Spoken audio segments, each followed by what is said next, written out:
That's the Saturn 1B rocket hurling the Apollo spacecraft into orbit. When all the testing is finished, the 3 astronauts aboard Apollo will ride it into orbit and toward the moon. A new era is underway when men will land on the moon and fly around the Earth for as long as a year. Today, we're going to learn how Apollo will get us to the moon and what it's like inside the spacecraft as Discovery examines Apollo, our next step in outer space.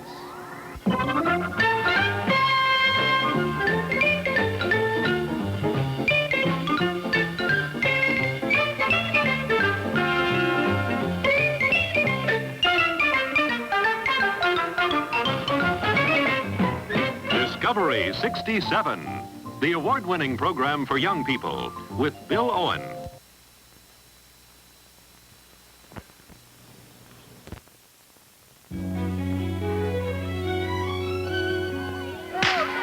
There's a feeling around, it's America's sound. Pepsi people feeling free. Free to choose a new way, free to stand up and say, you be you and I'll be me. When you catch that thirst for living, then you need what Pepsi's giving. A Pepsi lift, a Pepsi gift for feeling free. Join the Pepsi people, feeling free, feeling free. Join the Pepsi people, feeling free, feeling free. All across the nation, it's the Pepsi generation. Here today, here to stay, feeling free. Sierra, portrait in majesty and peril. Sierra, the new drama series set against the sweep and grandeur of our nation's great parks, bringing you high, wide, and handsome adventure with the rangers of the National Park Service as they roam the vastness of the Yosemite, I'd eat some of that. protecting the park's thousands of visitors. We're starting a rescue northeast face of the Pinnacle. 2 climbers, both injured, 1 bad. He's passed out. The harness is strangling him. Sierra, a world of constant change, where every day brings a new challenge and the men and women to meet it. Sierra, brought to you by the producers of Adam 12 and Emergency.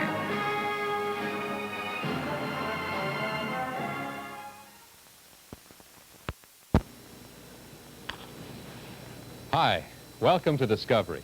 This is the Apollo spacecraft. Actually, this section where the astronauts live is called the command module. We're at North American Aviation, where Apollo is built in Downey, California. Apollo is 11 by 13.5 feet in size. That doesn't sound very big, does it? But it's the biggest spacecraft we've ever had. ABC science editor Jules Bergman, who's covered every one of our manned space shots, is with us to tell us how Apollo works and what it'll mean to our space program. Jules, how big a step forward is Apollo? Bill, Mercury and Gemini were sort of like Volkswagens. Apollo is more like a large family station wagon. And it has to be. The 3 pilots inside Apollo, with all their food and equipment, have to live in that spacecraft for 3 days going to the moon and 3 days coming back. That's their home. Now, this would be the command module, a model of it right here, this Right. portion, right? Now, we know that it's 11 by 13.5 feet in size, but how big is it in relationship to the entire spacecraft? Well, this model of the Saturn V moon rocket, Bill, is the best way to show that. Here on top of it is the command module itself, this spec. I see. That's what we've been talking about. That sits atop the 364-foot-high moon rocket itself. 364 feet, figure 10 feet to a story. That would be like a 36-story building. At least. What we're seeing now is the command and service module. Right, as it sits atop the Saturn V rocket in the giant vehicle assembly building at Cape Kennedy, Bill. This Saturn V is called the fueling test article. It's designed to be sure that all those stages we're looking at of the rocket fit together correctly and that the whole rocket fits the launch pad. And here we see it being towed the 3 miles from the vertical assembly building out to Launch Complex 39. There's the view looking downward, 364 feet of rocket there. And there's the launch support tower near it, and we're looking up Crawler Row, as we call it. toward the launch pad. And here's the crawler transporter moving ever so slowly. It moves at 1.5 miles per hour with about 18 different drivers or pilots guiding it, 1.5 miles per hour toward the launch pad. And that rocket, by the way, when it's fueled, weighs 3,000 tons, Bill. The crawler transporter weighs 6,000 tons, nearly 13 million pounds in all. Well, we know now that this part is called the service module. What does it really do? Well, Bill, the service module is really the storehouse of supplies for the flight. The fuel cells that give the astronauts the power for the spacecraft. Their reserve breathing oxygen is in here. The fuel for a 20,000-pound rocket engine that's down here beneath the skirt that enables the entire spacecraft to maneuver in orbit and change its orbit.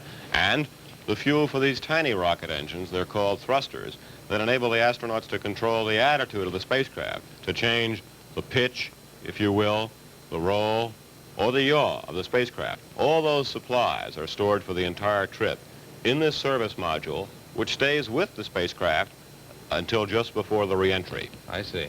Now, what about this structure here, Jules? Well, this is the escape tower, Bill, and it has a huge solid rocket motor in it, and it's intended to carry the entire spacecraft away from the booster rocket if anything goes wrong during the launch phase. And of course, it's jettisoned afterward in case the launch does go, when the launch does go normally. I should think that this is about the most complex machine man has ever put together. It is complex, all right, Bill. More than 2 million parts in the command module alone. This is the clean room at North American, where the command and service modules are assembled and checked out under surgical operating room conditions to be sure there's no dust, no dirt that gets into the spacecraft. I see. And here's a technician checking out wiring bundles. They're carefully tagged to be sure the right section goes into the right part of the spacecraft. More than 15 miles of wiring in the command module alone. And here's an entire wiring harness. Some of those 15 miles going into the command module.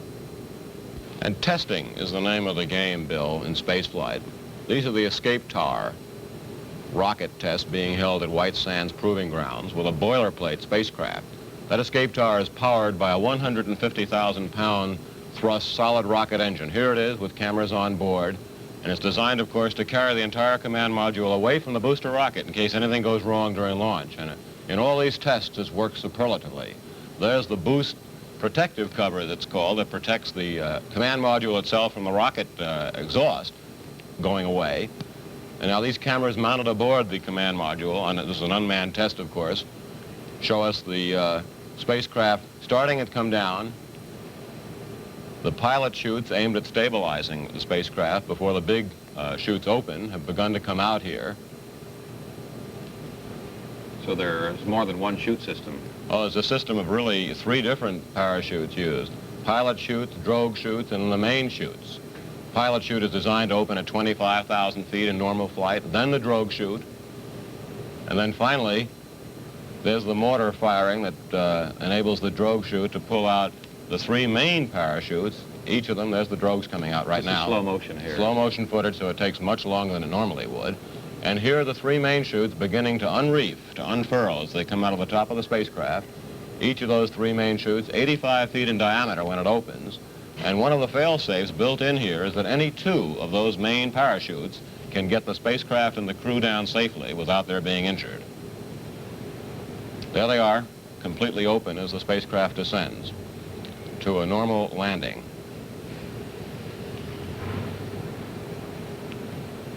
This landing, of course, was at White Sands on the desert. Apollo was designed to land on land initially. It lands on water now because the full landing system is not yet perfected. And these are the water tests held right here at North American with a boilerplate command module being dropped into a big tank.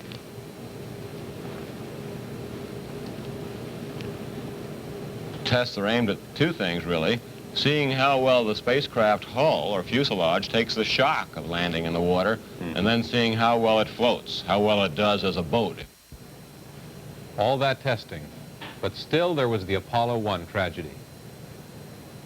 Bill, no one knew it could happen. As astronaut Frank Borman has put it, before the accident, everyone thought Apollo 1 was safe. I wouldn't have hesitated to have gotten in myself. That's the way he put it to the investigation board. Now, in the light of the accident, Apollo is going to get a new quick escape hatch so the crew can get out in a hurry if fire develops during testing or on the pad. It's going to get a new normal air system inside without high-pressure oxygen in the spacecraft cabin, thus reducing the fire hazard. And some of the more flammable materials inside the spacecraft are going to be removed, new materials, less flammable materials, substituted. The legacy of Gus Grissom, Ed White, and Roger Chaffee is that because of their accident, every astronaut who ever flies an Apollo on trips in Earth orbit or to the moon will fly more safely. As it's been put very eloquently, 3 guys who had their eyes on the moon never even made it off the launch pad, and everyone connected with Apollo has vowed that it will never happen again. We're going inside the spacecraft with Jules Bergman and North American research pilot Tom Armstrong to see what it'll be like in an actual flight to the moon. We're inside the Apollo spacecraft, about to take a simulated trip to the moon and back with North American research pilot Tom Armstrong. Tom, how do we actually control Apollo when we're in orbit? Well, Jules, very much the same way that you do an airplane. We have a control system here, we have an instrument panel in front of us, and we have an engine which we use to take us from one place to another. How does the control stick govern the attitude of the spacecraft? Again, very similar to an airplane. We pitch nose up this way, nose down, nose right, nose left, and if we wish to roll, we can roll to the left or roll to the right, all with this one, what we call 3-axis hand controller. Right. Then we can use the engine the same way that we do in an airplane. We point the nose of the spacecraft using the hand controller in the direction that we wish to go. We use the engine then to take us to that point. Right, and in this Apollo simulator, which is actually the spacecraft we are in, we can tell where we are. We can see the Earth below us as we whirl around in orbit. Yes, we do that through a TV camera that we have focused through this window here. And we get the view of the Earth, which looks very similar to what an astronaut would actually see in an Earth orbit mission. It shows the Earth about 100 nautical miles below us the way it will. There's nothing like the face of a kid eating a Hershey bar. A face as happy as it can be. Only a Hershey bar tastes like a Hershey bar. It's the chocolate, Hershey's real milk chocolate. And if you like almonds, try the Hershey bar with almonds, the best tasting freshly roasted almonds there are. Hershey, the great American chocolate bar. Yes, right. And also now, as we head out in the simulated trip toward the moon, we see the star field up there through television. Yes, we have a star presentation, which as the Earth fades out, we start to pick up all of the stars that you normally would see in the sky on any clear night here on Earth. And how do we use this massive and talented computer here, Tom? Well, the computer is what you might call just a sophisticated way of counting. It's an adding and subtracting machine. We can use it to compute where we are, to compute how fast we're going, and all of these types of information that you need to navigate in deep space. Right. Now, I'm sitting in the senior pilot's couch, and he's actually the navigator as well. Yes. And one of the major advantages of Apollo is that it is so big that I can move forward here to the navigation station and stand up. And then looking through this versatile telescope and section you have here, I can see the stars as they would be in orbit and plot a path for us, and you can insert that into the computer. Right. You, as a navigator down here, would give me the information that I need, and then I could push this into the computer and set up for a computation which would then tell the whole crew where we are versus where it is we wish to go. Every radio aboard the spacecraft could fail, all our radios to Earth, for example, and as long as we had the computer, the sextant and the telescope, we could still tell where we were all the time. That has been one of our #1 design criteria, to be able to do what you want to do on board. On the 3-day flight to the moon, we're totally independent of the Earth if we have to be. Right. And here's the way it ought to be, Tom, when that giant Saturn V moon rocket lifts off from pad 39 at the Cape. Right. We're just about to clear the launch umbilical tower there. 3,000 tons of weight in all, blasting its way up into orbit with the command module atop. Right, there's 7.5 million pounds of thrust right there. And an animated view of the scene in the control center. Now, the first two main stages of the rocket are burned out, and we're being powered by the Saturn IVB third stage, which burns out, and now the fairings deploy. Right, and now you're going into what we call the transposition docking maneuver. It gets its name from the fact that we must transpose the LEM from its launch housing to the front end of the command module. Right, and it begins with the pilots in the command module pulling away from the LEM. Right, and then they'll turn around and come back and plug into the LEM using their control system. Now, there's the lunar module being pulled out by the command module. Right, and we sometimes call it a lunar bug or LM. Right, we call it a LEM, a bug, a lunar module. We have many names for the... And here they're departing from Earth orbit, heading toward the moon. Yes, they've just left Earth orbit there. Now they're on the way to the moon, and you can see the moon in the background and the Earth just disappearing over the lunar horizon. As they go into orbit around the moon. And first, the LEM and the mothership establish a good orbit around the moon. Right, and they have to retro to do this. And here you can see the main engine firing to slow down so that they can be captured by the moon's gravity.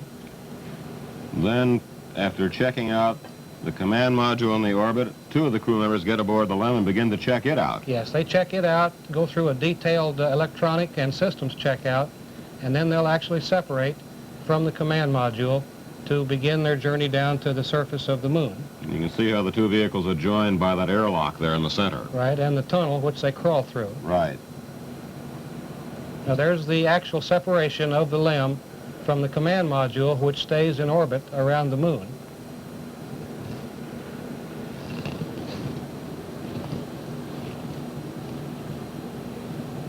And here's the actual braking maneuver as they touch down on the moon. Right, it's very much like a helicopter landing. The lunar module comes straight down. As it approaches the surface, it cuts the main engine and lands on the surface of the moon.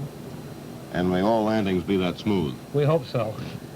And then one of the crew members first gets out carrying a television camera. Yes, and he then takes the camera over to a clear area and actually erects it so that the viewers at home can get live television pictures from the surface of the moon. Right, there's the antenna set up to relay the picture. Yes, you can see it's already erected there, and it will transmit pictures then from this handheld TV camera back to Earth. Right, and it's figured that first visit on the lunar surface should last about 18 hours. That's about what we would call a nominal or average amount of time, yes. Then they blast off as they're doing here. Yes, and you can see that the first stage is left behind on the moon, used for a launching platform. The descent rocket and its stage become the launching gantry for the ascent stage. Right, just like at Cape Kennedy on a regular launch pad. Right, and then they go into orbit around the moon again. Right, and here they are thrusting to get back up into the same orbit that they left when they separated from the command module. Here you can see the lunar orbit rendezvous, as we call it, as the LEM approaches the command module, getting ready to dock and retransfer the two crewmen back to the command module. And this is the big maneuver, lunar rendezvous, which is the heart of our technique. Yes, right here now is the actual docking of the lunar module with the command module. And the two pilots in the lunar bug get aboard. They get aboard, and then the LEM is jettisoned and left in lunar orbit as the command module thrusts to come on back toward the Earth.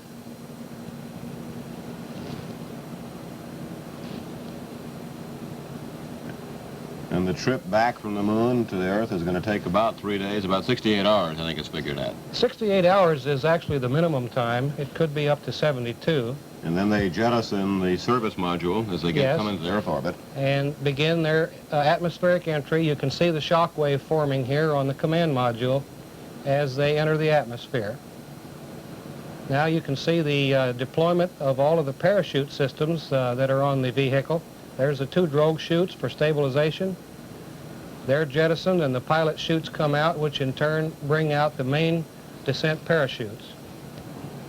With North American research pilot Tom Armstrong, we've taken a simulated trip to the moon and back. And that is the way it should be if all goes well aboard our first manned Apollo flight to the moon. Jules, today we've learned how we can get to the moon. Now let me ask you this. Why do we want to go there? Bill, we've talked about national prestige. Many people have talked about the need to race the Russians to the moon. But I think in the end, the single biggest reason is going to be learning, plain old scientific learning. Because sooner or later in exploring the moon, we're going to discover not only how the moon began as a satellite of the Earth, but how the Earth itself began. So it's the geology, the science we'll learn, which is invaluable. It's going to be difficult for anyone on the moon, not just the astronauts, but people who come later and begin to settle the moon, you might say, for as far as breathing and as far as climate adaptation. Well, the moon has no atmosphere. The moon does have a violent climate with days as hot as 220 or 230 degrees, nights as cold as 240 degrees. So when man comes to stay on the moon, as he will in lunar laboratories, they'll be completely shielded from the heat and cold. They'll have their own atmosphere. Man will have to be protected. There'll be lunar roving vehicles which are already planned to carry astronauts 50 or 100 miles back and forth on the moon for their exploration.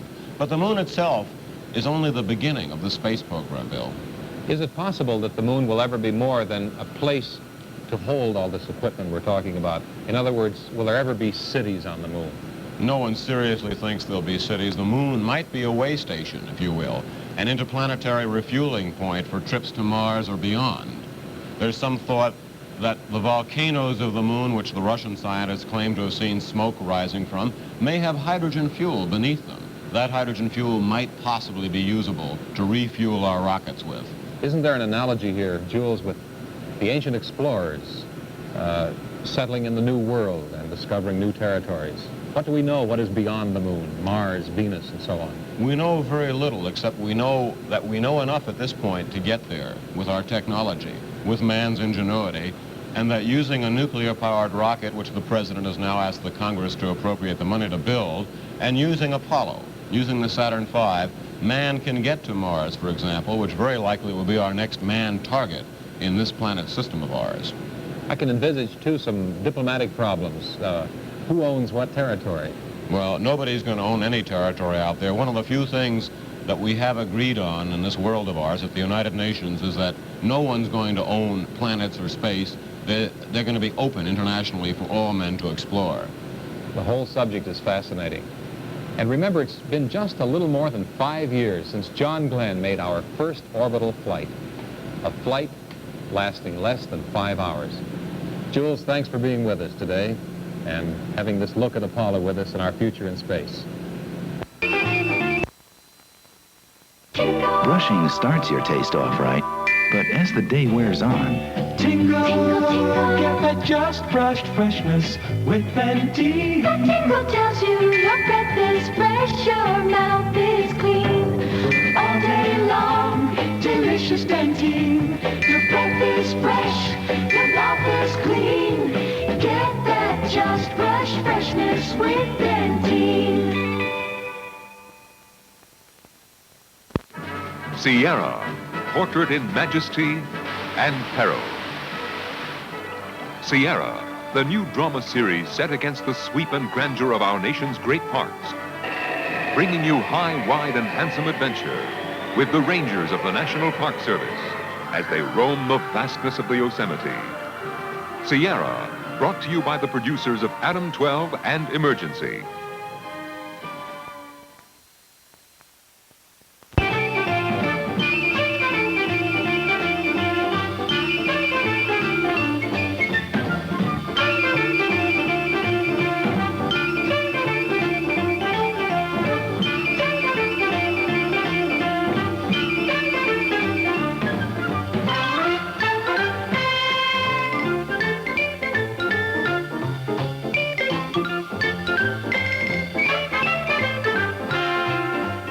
This has been a Jules Power production in association with ABC News and Public Affairs.